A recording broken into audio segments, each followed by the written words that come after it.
Hello दोस्तों, नमस्कार। मैं हूं दीपक पंडित, एस्ट्रोलॉजर। आज बात करेंगे राहु की। राहु कैसे काम करता है।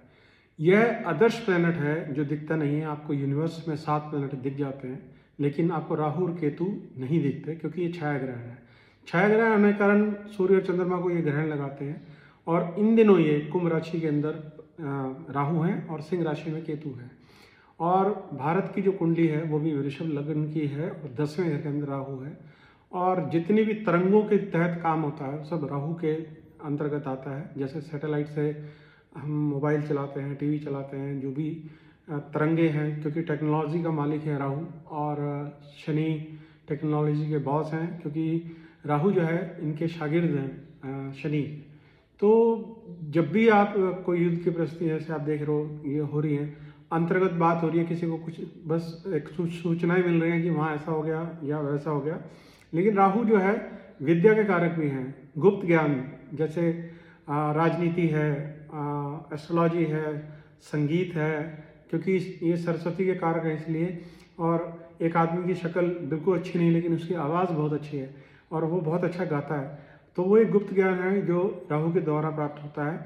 लेकिन राहु हमारी ज़िंदगी के अंदर अलग अलग राशियों के अंदर, जो 12 राशियाँ हैं, इनके अंदर जब विराजमान होता है तो ये क्या अलग अलग परिस्थितियों में क्या क्या काम करता है, वो एक लंबी डिस्कस है। वो आपकी जन्म कुंडली देख के पता लगेगा कि गोचर में आपका राहु कहाँ है। क्योंकि गोचर जो है वो प्रेजेंट प्लैनेट मूवमेंट होता है, अभी की जो मूवमेंट्स हैं। और राहु जो है वो किस प्रकार से काम करने की कोशिश कर रहा है आपके जीवन में, क्योंकि ये फ्रॉड कराता है इंसान से, चीटिंग करा देता है इंसान से। और एक अंतर्गत कोई षड्यंत्र रच रहा है आपके खिलाफ। वो कौन हो सकता है? लगन में बैठ के आपके साथ क्या राहु करने जा रहा है। सेकंड हाउस में आपके परिवार और धन का इंचार्ज है ये, और किस प्रकार से ये आगे काम कर सकता है।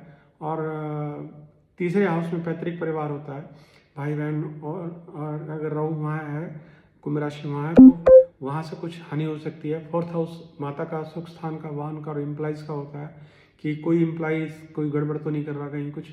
और पंचम भाव जो होता है विद्या बुद्धि औलाद का घर होता है, वहाँ तो कुछ गड़बड़ नहीं है। छठे भाव में शत्रु कर्ज बीमारी कंपटीशन हाउस का घर होता है, कोर्ट केस वगैरह का घर होता है। तो वहाँ बैठ के वो एलर्जी भी देता है छठे भाव में, स्किन की प्रॉब्लम देता है, खारिश कराता है बॉडी के अंदर। और मतलब वहम बहुत ज़्यादा हो जाता है ऐसे व्यक्ति को छठे भाव में अगर राहु हो। और एक पजल सा रहने वाला इंसान बना देता है राहु। और एक आलस जो होता है जीवन के अंदर छठे भाव में बहुत भयंकर तरीके से आलसी बना देता है व्यक्ति को। और सप्तम भाव होता है पत्नी का, दैनिक रोजगार का, दोस्तों का। अगर राहु वहाँ है तो वहाँ से कोई किसी प्रकार से कोई झगड़ा या कोई चीटिंग या कोई षड्यंत्र तो नहीं है। अष्टम भाव मृत्यु का, फॉरेन का, डिप्रेशन का, इन सब चीज़ों का होता है। और एक जो पताल से चीज़ें निकल के एक इंसान के अंदर से आती हैं बाहर निकल के, उनका स्थान अष्टम भाव माना जाता है। भाग्य स्थान 9वां घर होता है कि आपके भाग्य में राहु है इस समय, तो आपका भाग्य बढ़ रहा है। क्योंकि राहु फैलाव की चीज़ें करता है, जंगल, जनता, राजनीति, बाघ, ये सब चीज़ें राहु के अंतर्गत आती है। हाथी जो है वो भी राहु के अंतर्गत आता है। तो भाग्य स्थान पर राहु बैठ के क्या कर रहा है कुंभ राशि के अंदर, तो वो चीज़ चेक करनी पड़ती है कुंडली देखने के लिए। डेट ऑफ बर्थ, टाइम और बर्थ प्लेस चाहिए उसके लिए। 10th हाउस कर्म का होता है, पिता का होता है, सरकार का होता है। और जो भी आप कर्म कर रहे हैं वहाँ कोई चीटिंग तो नहीं हो रही है, या किसी प्रकार की कोई, हम बिजनेस को कैसे आगे बढ़ोतरी की तरफ लेके जा सकते हैं और क्या उपाय हो सकते हैं उस चीज़ के कि हम अपने जीवन को एक सफल तरीके से आगे बढ़ा पाएँ। इस प्रकार से लाभ स्थान पे अगर जब राहु आता है तो हमें किन किन चीज़ों से लाभ हो सकता है, हम क्या व्यापार करें, क्या काम करें जिससे हमें लाभ होगा।